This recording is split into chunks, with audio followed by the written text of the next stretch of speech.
Alors pour ce qui est du potentiomètre, donc on va aller chercher le potentiomètre, pot, est-ce qu'on a potentiomètre, pot linéaire, schématique, il n'y a pas de package, mais il y a un modèle, donc on va prendre celui-ci, c'est tout ce qu'on a besoin, et puis on va l'alimenter comme c'est sur le schéma, on va regarder ce qui se passe. Donc on a un power,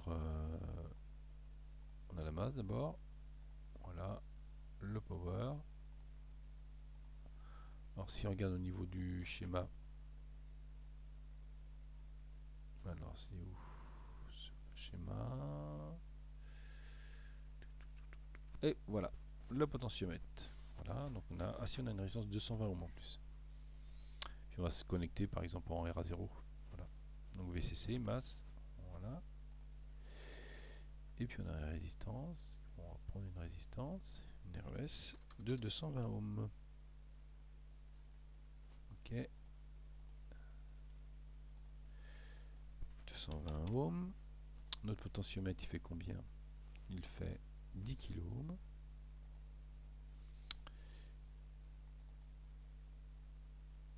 10 kilo. Voilà. La VCC. C'est VCC. On peut mettre plus 5 volts hein, aussi. Hein. Voilà, pour directement indiquer le potentiel. On peut mettre VCC aussi, ça va fonctionner. Là on dit que c'est plus 5 volts. Et puis on va mettre un voltmètre. Le voltmètre,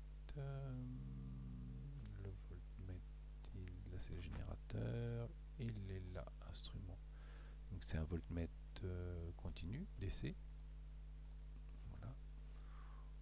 On le met à la masse. On va tirer, hop, ça comme ça. Et on le met directement à la masse. Potentiel 0. Voilà. Et puis bien sûr on peut mettre l'entrée de l'entrée, c'est où? C'est là. Voilà, c'est une input. On va rentrer sur RC0. Voilà, c'est plutôt c'est le port RC0, mais il est configuré RC0, mais configuré comme une entrée analogique. Donc on appelle ça AN0. AN RC0. Voilà. RC0, entrée analogique de RC0. Voilà, donc si on fait play maintenant, donc on voit qu'en j'ai pas les petits boutons, donc c'est pas le bon potentiomètre. Pot. Qu'est-ce que j'ai pris comme potentiomètre? Ah, c'est le potentiomètre linéaire actif qu'il fallait prendre parce qu'autrement on n'a pas les petits boutons pour faire déplacer le curseur.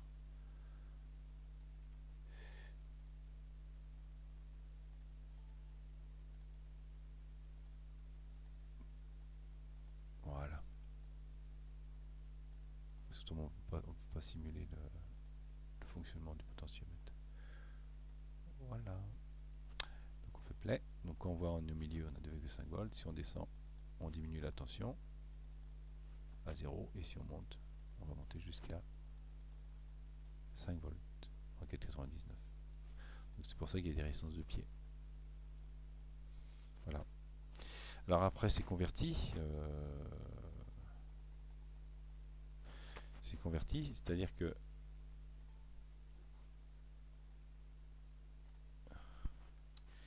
0 volts, ça correspond à la valeur numérique 0, 0, 0, 3, 4, 5, 6, 7, 8, 9, 10. Voilà.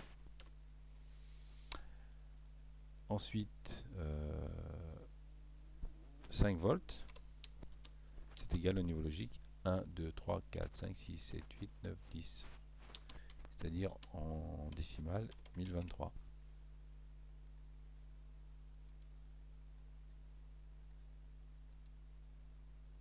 Alors c'est 5 volts hein, qui est égal à... Donc en binaire c'est 1, 1, 1, 1. En décimale c'est 1023. Donc si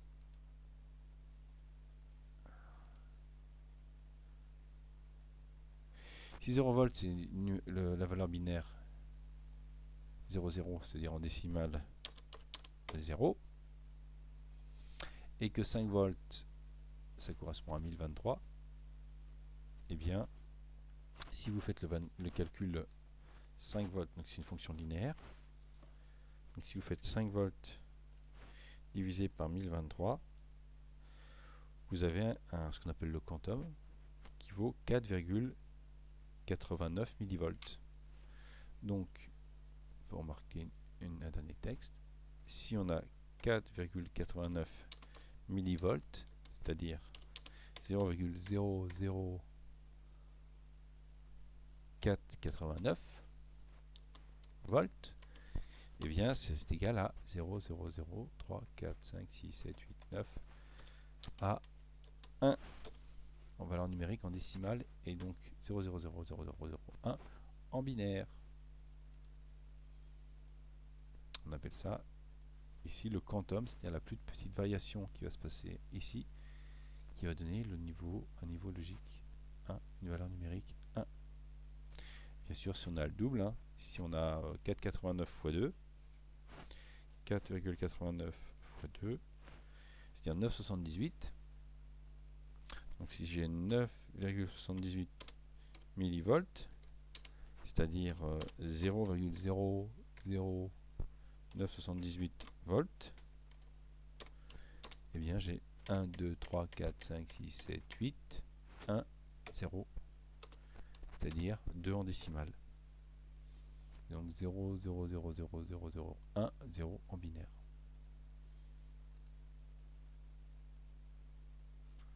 Voilà pour l'explication de la conversion analogique, une tension qui varie, en une valeur numérique. On voit bien qu'on a des chiffres ici, des nombres. Pardon.